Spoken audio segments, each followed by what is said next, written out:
Cessation in My Urine, a drop of blood. That was a beginning. For Mr. Ogboy Adetunji, FCCA, it seemed like a minor incident, but that small red warning sign became the wake-up call that saved his life. Join the Cancer Watch, title Cessation in My Urine, featuring Ogboy Adetunji. Good day, everyone, and welcome to Cancer Watch, a program that gives voice to the battles and courage, the victories in Nigeria's cancer journey. My name is Dr. Denise Ejo. I am the CEO of Commode Cancer Foundation. And with me is my co-host, Dr. B. Olusegun Olutunde. He's also my colleague. How would I put him? He is the representative of our partnership of the Association of Radiation and Clinical Oncology of Nigeria. So today's conversation is one that could save a life. Cessation in the urine. Indeed, Dennis, that's all right. And to help us with today's interview, we are joined by a titled man, Ogboye Adetunji Segun Ebo, FCCA. He is a respected professional in the finance industry and a survivor of urological cancer, and in particular prostate cancer. And he's here today to share how a seemingly small symptom like difficulty passing urine, a cessation in the flow of urine, led him on a journey of courage, healing, and advocacy. Mr. Segun Ebo. No, Ogboye Segun Ebo. Thank you for being here. I will get it, don't worry. Thank you. So let's start. Our first question, can you take us back to the first time you noticed the cessation in the urine? What was going through your mind? I will go back as far as, let's say, 2022 or before. I noticed I was having a bit of difficulty passing urine. I didn't take much notice of it, or I wasn't particularly bothered. And that went on until late 2024, when I came to the UK, and a friend of mine who had previously gone through the, surgery for prostate cancer. So he came over and we're having a chat. So he was telling me what his symptoms were and all. Then the alarm bell rang. I noticed I was going through the same thing. So I told him, and he then asked me, have you done your PSA? What the hell is PSA? So immediately he said, call your GP, book your PSA test. And funny enough, I've just done my blood test, my routine checks, because I was hoping to go back to Nigeria in a few weeks. So I went for the test. The test came back. They said everything was fine. Then it was after that the guy said the PSA test. So I had to call my GP back. I said, you didn't do the PSA test. He said, no, you didn't ask for one. So he immediately booked one for me. I went for it. The results came, and that was the beginning of the journey, so to say. Wow, really, thank you, Ogboye. That's so interesting. It becomes a little bit of some concern when you mention a few things like, one, you didn't even consider it. Two, you weren't aware there was routine investigations that could be done, like in terms of screening. And three, you had to specifically, even in the United Kingdom, ask for that to be done for you. Help us understand, why was there such a long time, a long wait before you went after a medical report, and why is this common amongst people? What do you think is responsible for the delays in people taking steps immediately they begin to see the symptoms? I think in my own case, let me use myself as an example. Mm-hmm. I never thought something like that would happen to me. And when you say you have seizure of the urine, I think a bit of embarrassment of discussing it with people is a big factor in it, you know. Until it happened and I went in, which was almost too late, basically. You know. But thank God I was able to go down on time and they were able to detect it at the right time before it went out of control. Yeah, but why did it take you so long? I mean, I'm not able to get that part because first you I were would like, say maybe lack of awareness, you know, basically. but you Because noticed that I'm going to probe you, but you noticed you had cessation in your urine. Considering I put you're no less than 60. Why didn't that ring an alarm bell? And me and you are very good friends, so you know I've had cancer. So that's not able. I'm not buying it with you. You're too educated. one, I am not buying. I was in Nigeria for a while. It doesn't matter. You are. Dennis, you truly are. You are entitled to ask questions and to probe. And I think in probing this, we'll answer a lot of questions for other people too. Yeah. Especially when you say things about it was an uncomfortable discussion to have because of what it was related to, the genitals, and something about manhood, I think but even at that, very a right, private conversation with your physician is not public information. Why? I was away. No. So when you were in Nigeria, you were not in the village. You were not in a town. I was in the village now. But you were in Nigeria. I was in Nigeria. I know some of these things. I don't know. I don't know whether your Yoruba is that fantastic. I know you are very good at Yoruba, but they call it seto, right? In Yoruba. Now, there are a lot of herbs. Like you can say, okay, let me have this herb, let me have that herbs, but when you look at it, you hear seto here, seto there, but you never take it towards cancer in a way, So you see it as an ordinary ailment, within your genital glands or whatever. So I think I did a bit of that. I go here, I go there, which at the end of the day didn't help. So it was a good thing I came to the UK at that time, and I had that discussion with my friend. So that kind of opened my eyes, to now pursue the investigation further.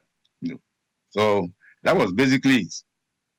And then another thing sorry, Dr. B, you're going to take the next question because another thing I want to probe is that why prostate cancer screening, is that not a statutory screening in the UK? Why? What did you do with your GP? Because that's nonsense. Sorry. In England, they're meant to test you at 60. In Scotland, I think it's 50. But some of these GPs, they won't do it unless you ask them for it. I've had similar cases where they have said, no, they didn't tell me anything. I had to specifically ask for it here and there. I specifically asked for mine. They didn't offer me They didn't ask me. Have you written a petition to the health people about it?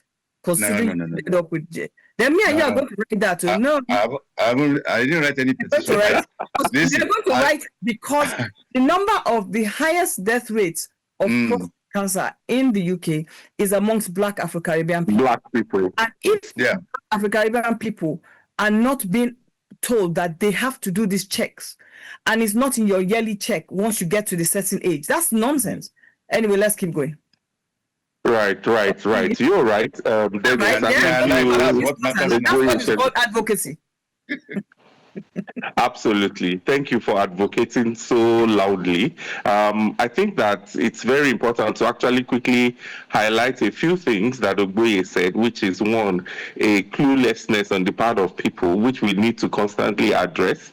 And then, of course, the fact that one symptom can represent several diseases. And it's so important to note that to minimize a symptom can be a danger. Thinking it was sator, which is probably something related to urinary tract infection or a benign prostatic hypertrophy that can happen in men of that age that is different from cancer. So I'm just using the opportunity to say, if you have that symptom, it's far better to have it properly checked out, and then you know it's the ordinary condition as against it being cancer. So he says he almost got too late, if not for the fact that a friend came and said you need to get this done. It's also a bit of a concern to see that even outside the shores of this country, a lot still needs to be done to get people to always be have their tests done as quickly as possible. But Oboye, let's just go on. Thank you again. I'm really, really appreciative. But when this diagnosis was made, how did you tell your family? How did they take it? Was it something that you could easily share? And what was the reaction like? Oh, when I got the result of the blood test, the good thing was before the GP called me in, they've already booked an appointment at the hospital to go for MRI, all those biopsy and things. But as soon as I saw the results, all they said was suspected. But looking at the PSA results, I knew instantly that it must be. The worst has happened. Why? Why? Because when you have a result of 40 cc instead of something that is meant to be under 5. Maximum 4. Yeah, maximum 4. So you know instantly you have reached where you have reached. How bad it is what I was not sure. So I told my wife, this is the result of this. They've sent me to go and do this. And she was saying, oh, we'll pray about it. Nothing has happened. My daughter was saying, oh, that's not your portion. Always pray, always do this. I say, But right inside me, I knew something was wrong, But I prepared myself for the worst. My wife was more worried. The next thing you see, she started going to the toilet, up and down. Here, I said, this madam, calm down. The worst is not here, but I just had to summon the courage so that I don't put her in a more serious situation, But I would say, I haven't read about it now. I've prepared myself for everything, and I was able to cope with it. I handled it well, I'll say. Thank you. Okay, so let's take a quick break now, and then we will take the next question.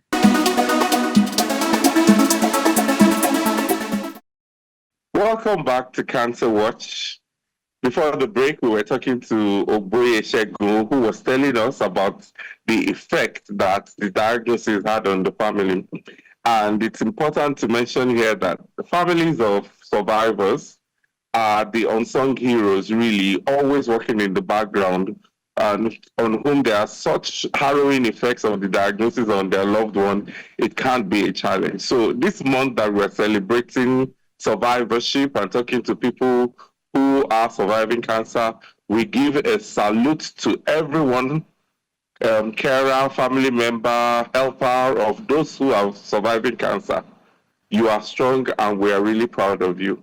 Dennis. Thank you. And thank you, guys, everybody, for staying with us. We're really having a good conversation here. As you can see, it's very obvious that our questions are all over the place. But yes, we need to get to the root of this thing. So what treatment options were presented to you, Segun? What were the treatment options they gave you? 2 options. The radical, what do you call it, laparoscopy. Laparoscopic surgery. Yeah. Then The second option was radiotherapy. I was given some time to go and read through and come back, then go for what I think is good for me in conjunction with my consultants. But right away, I went for the laparoscopy. I didn't want the other option where I have to be going in every week, Monday to Friday for 7 weeks. And looking at the effect of that, I opted out of that. So it was much easier. Once the decision was made, then everything was done very quickly. But you're going to explain what those two options mean because, yeah. Okay. The radical laparoscopy was a kind of keyhole surgery where they would take out the whole of the prostate because the cancer was not metastatic yet. So it was still contained within the prostate. So all they needed to do was take out the whole prostate and just go into the hospital in the morning, have the operation. I was discharged the following morning, or about 1 p.m. the following day, which was fine. The other option, the radiotherapy, was I'll be going in to the hospital every day, Monday to Friday. They will give me the radiotherapy. You come back home, go the following day. They said that will be done in small doses. But I didn't want that. Because one, I couldn't stand the 7 weeks. We were talking of 35 days of going into hospital every day. I look at the effect it will have on the family. Somebody will have to be around. Somebody will have to take me there, bring me back. I couldn't go through that. It was going to be too tedious for you to go on that journey. I think it's very important to note that you had a diagnosis that was very early, and that gave you this fantastic opportunity of having surgery to get the organ that was involved, in this case your prostate, completely removed through a high-level surgery that was keyhole surgery that you could go into the hospital and be out the next day. I think that's very important to, even though there was a bit of a delay getting the diagnosis, it must mean the cancer was not that fast growing. Many people are not that lucky, are they? Many people are not that lucky. And another reason for going for the surgery was, if I'd gone for the radiotherapy and the whole thing was not cleared, I cannot now go for a surgery. However, if I do the surgery first and after checkup and if there's anything left in there, they can now use the radiotherapy to clear whatever is left inside. But thank God there was no need for that. So I want to ask you a question, because one key thing, so you guys are guys, I'm a lady, but women's voices in this type of matter are very sensitive. Now, when you got the diagnosis and you picked the surgery, what's the effect of that surgery you picked on your marriage, on your home? Sorry if it's personal, you don't have to say anything, but a lot of people, I think that's one of the reasons why people don't want to talk about it, is because of the effect on their marriages. Or am I wrong? Well, the main effect is ED, is erectile dysfunction. Oh, give me some, okay. That is, whichever option you go for, you have that anyway, and that is something we discuss at home. Whichever way, there's nothing you can do about that. And what you now have to follow that route, that after the treatment, you have to be going for all sorts of things will be given to you.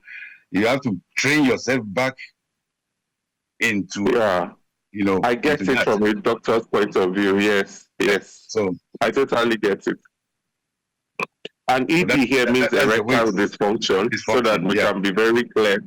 to people who are, and I totally get it, because whichever option you went for, there is always a risk of that happening, and in certain cases, it can be quite significant. But the good news is a lot can be done to try to ameliorate as best as possible whatever that condition is. But it's far better to be alive and well and dealing with erectile dysfunction than to be not alive and have your, I guess, erections and all whatnot intact. Thank you so much for handling that very with panache and style. Like you said, it's very difficult to talk about, and your honesty and direct approach is very refreshing. I thank you immensely, because one thing that we have to deal with as clinicians in the hospital is helping men to understand that this risk is there, but your life, I think, is more important.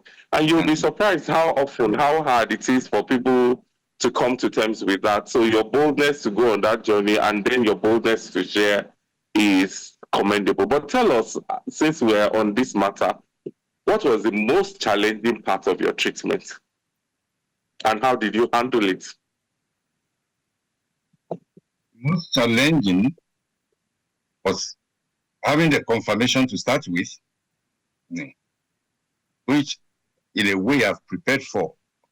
They went on to how to discuss it with the family, which we all sat down, we discussed what are the options. So now going into treatment, that wasn't a bit easy, but I can say once I've had the operation and I came out, everything else just followed. I was able to handle it. But basically, I think my eldest daughter, once I was diagnosed, took complete control of my diet. What to eat, what not to eat, what to drink, what not to drink. So she was in charge of that. And everyone was supportive, basically. But I was a bit scared going to the hospital for operation because I've never had any operation in my life. So, but I suppose with faith and a bit of strong head, I was able to get through that. So I can tell you the women were always praying. In fact, my daughter would wake me up at 6:45 a.m. that come and join this prayer group, come and join that prayer group, Jerry, Eze, blah, blah, blah. You need to pray. So I did it for about a week. This is my sleeping time, for heaven's sake. I can't be waking up this early. If anything will happen, let it happen. He said, no, it's not your portion. But at the end of the day, you just have to give glory to God that everything went well. It's very interesting, actually, like you look at it, because a lot of people don't see the cancer journey as they don't really recognize that it's not getting a diagnosis that is the problem. It's when they tell you that you have the cancer, when they confirm, then your heart will just begin. Yeah. You can still be hoping that maybe not. Yeah. You still be dancing with the doctors, thinking that maybe by God's grace, let's pray, it's not going to be there. And it's a macabre dance, if you ask me, but I get it. And I believe in one thing. It's very funny. The fear of the unknown can actually kill you before your time. Yeah. So if I keep thinking about it, obviously I won't be able to do anything again. And that fear alone can build up and cause something else internally that you're not aware of. So I took it like, you know what? If it is time, it is time. But I know it is not yet time. So let's live. So I want to know that it was family and that really gave you the strength. Yeah, they gave me that strength. They gave me the strength to navigate this journey. Yeah. I think that will resonate with me for someone who has been on it. It's family. It's my kids. You know them. Yeah. They're the ones that have given me the strength to go through. So, Dr. B, I'm going to let you finish up with the last one. Okay, so Thank you so much. Your family is tremendous. Please send them our love for the support that they have given to you. It's Thank you. amazing that you had that kind of support. And thank you also for highlighting to everyone that fear before the diagnosis can be paralyzing. But despite that, you need to make a move. And I think one of the things we're doing with this program is to sort of demystify what the problem is and help people to understand that it's hard, but you have to go through it if that diagnosis is made. So thank you again. You said something powerful, Oboye, that silence is deadly. You've made a few comments like that. So what message do you want every man and every woman watching to hear today, even as we wrap up? My message would be, don't keep silent. If you have any slightest thought of anything, one, discuss with your family. Two, go and see your GP. It is very, very, very, very important. Do the necessary tests. In the UK, it costs you nothing. Even, I'll say in Nigeria, that little amount of money you spend to get a test done is worth less than your life. Your life is more important. So don't be shy. Don't be shy. That is not the end of the world. If it is detected early, your probability of surviving is almost 90%. In fact, they say 100% because before it spreads out into other organs, it can be curtailed. So that is the best. Go and see your GP, get tested, and then take it from there. Shyness will just kill you. It's as simple as that.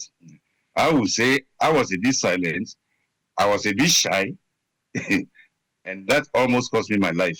And never I'll be educating my voice.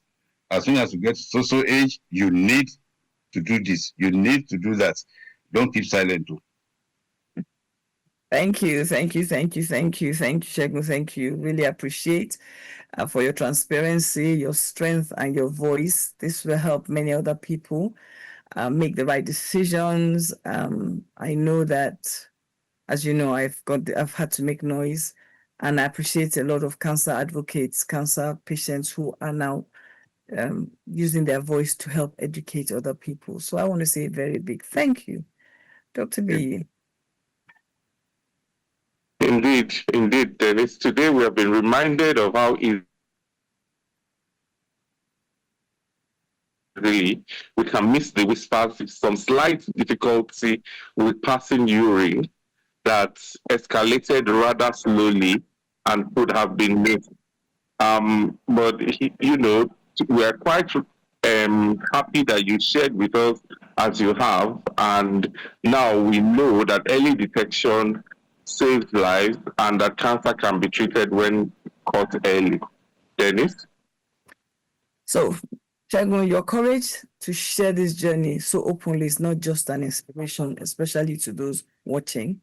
It's a call for action.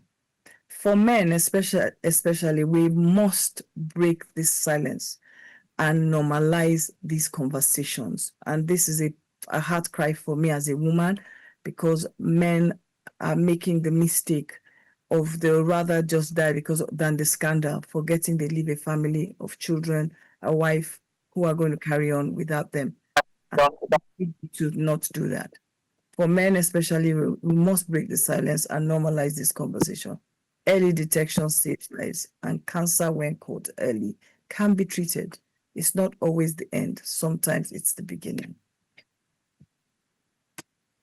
Indeed, and Cancer Watch was born from the need to transform silence into knowledge, fear into power, and diagnosis into hope, which is why Dr. Dennis is here with us every week to make sure that we keep addressing these issues. And as we look ahead to our final episode of Cancer Survivors Month, we will be bringing together voices that celebrate life after cancer, the struggle, the victories, the new beginnings. See you again next week. Jenny? Continue our conversation. Share this episode. Follow us on Plus TV Africa. We want to give you a very big thank you. Thank you for championing this cause for us, for your space, for giving us the time. And we look forward to seeing you all, our viewers, again next week as we continue. Together we fight, together we win. Follow us on all our social media handles. And let's see how much we can get the stories out. Have a fantastic day.